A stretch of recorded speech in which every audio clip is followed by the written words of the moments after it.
Hello friends, welcome back to Media Talks. நான் உங்கள் Mounika. So upcoming Vijay வீட்டில் ஃபங்க்ஷன் அது 100% ஷுர். பிகாஸ் வந்து பார்த்திங்கன்னா ஃபங்க்ஷன் மோடில் நமக்கு அப்டேட்ஸுமே கிடச்சாச்சு. பட் அந்த ஃபங்க்ஷன் என்ன ஃபங்க்ஷன் அப்படிங்கிற ஒரு கேள்வி எல்லார் மனசுலையுமே இருந்துகிட்ருக்கு.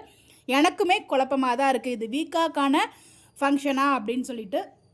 ஏன் அப்படின்னு பார்த்தீங்கன்னா, தாத்தா வந்து எப்பயுமே என்ன ஃபங்க்ஷனாக இருந்தாலுமே அவரோட காஸ்ட்யூம் வந்து ஒரு ஜிப்பா ஒரு வேஷ்டி அதுதான் கட்டுவாங்க. பட் தாத்தாவுமே பட்டு வேஷ்டி போட்டிருக்கிறதுனால மேபி அப்கமிங் ஃபங்க்ஷன் தாத்தா பாட்டிக்கா இருக்குமோ அப்படிங்கிற மாதிரி எனக்கு ஒரு தாட் இருக்குது. பிகாஸ் இப்போ ரீசெண்டாக தான் பாட்டியோட வயசு வந்து பார்த்திங்கன்னா 70 அப்படிங்கிற மாதிரி சொல்லியிருக்காங்க. மேபி 70ஆம் கல்யாணம் இல்லை தாத்தாவுக்கு வந்து 80 வயசாகி அவங்களோட பர்த்டேக்கு 80th கல்யாணம் அந்த மாதிரி பிளான் பண்ணுறாங்களே, ஏதோ தாத்தா பாட்டிக்கான ஒரு ஃபங்க்ஷன் ட்ராக்காக இருக்குமோ அப்படின்னு சொல்லிட்டு எனக்கு லைட்டாக கெஸ் இருக்குது. நிறைய பேர் கமெண்ட்டும் பண்ணியிருந்தாங்க, நம்ம நிறைய வீடியோவில் கமெண்ட் பார்க்க முடிஞ்சிச்சு.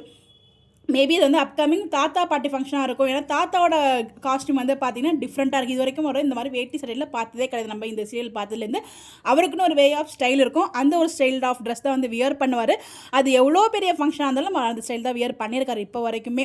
அப்படிங்கிறப்ப இங்கே மட்டும் மாற்றம் எப்படி வரும்? கண்டிப்பாக இருக்கிறதுக்கு வாய்ப்பு இல்லை. மேபி அவருக்கு ஃபங்க்ஷனாக இருக்கிறதுனால தான் அந்த ஒரு காஸ்ட்யூம் வியர் பண்ணியிருக்காங்களோ அப்படிங்கிற மாதிரி லைட்டாக வந்து டவுட் இருக்குது. அப்போ வீக்காக ஃபங்க்ஷன் அகைன் ஷூட் பண்ணுவாங்களோ அப்படிங்கிற மாதிரியும் தாட் இருக்குது. தெரியல, நம்மளால் எதுவுமே டிசைட் பண்ண முடியாது. ஏன்னா 2 விதமான காஸ்ட்யூமில் வந்து சித்தி அப்டேட் பண்ணியிருக்காங்க. அப்படி இருக்கப்போ மேபி இந்த ஃபங்க்ஷன் நடக்கும், அந்த ஃபங்க்ஷன் நடக்குதா, வீக்காக்கு வளகாப்பு ஃபங்க்ஷன் நடக்குதா, இல்லை 5th மந்த் ஃபங்க்ஷன் நடக்குதாங்கிறதும் டவுட்டாக இருக்குது. அதுக்குள்ளே 7 மந்த் ஆயிருக்கா. இப்போ தானே 5th மந்த்தே முடிய போகிற ஸ்டேஜில் சொல்லியிருக்காங்க. எப்படி அதுக்குள்ளே 7th மந்த் வரும்? அவ்வளோ ஃபாஸ்ட்டாக கொண்டு போக மாட்டாங்க.